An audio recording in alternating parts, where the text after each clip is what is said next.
Hi friends, டியூஸ்டேக்கான பிரேக்ஃபாஸ்ட்டும் lunch box என்ன வச்சேன்னு பார்த்தலாம். காலையிலுக்கு வந்து சப்பாத்தி, அதுக்கப்புறமா அதுக்கு சைட் டிஷ்ஷாக வந்து முட்டை, ட்ரை ஐட்டம் முட்டையில் வந்து ட்ரையாக செஞ்சுருந்தேன். முட்டையை நல்லா அடிச்சுட்டு அதுக்கப்புறம் வேக வச்சு கட் பண்ணி கரம் மசாலா அதெல்லாம் போடுறது.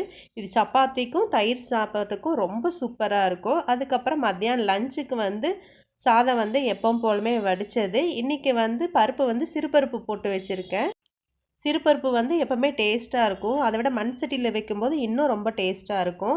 இன்றைக்கி அந்த சிறுபருப்புலேயே தக்காளியை வேக போட்டு தக்காளி ரசம் வச்சுருக்கேன். அதுக்கப்புறமா கொஞ்சமாக கோவக்காய் செஞ்சுருக்கேன். அடுத்ததாக எங்களுக்கு பாவக்காய் செஞ்சுருக்கேன். இது வந்து குட்டி குட்டி பாவக்காய் சூப்பராக இருக்கும் டேஸ்ட்டு. இதுக்கப்புறமா ஸ்நாக்ஸ் பாக்ஸுக்கு வந்து 2 ப்ளம்ஸ் பழம் போட்டிருக்கேன். இன்னையோட லஞ்ச் பாக்ஸ்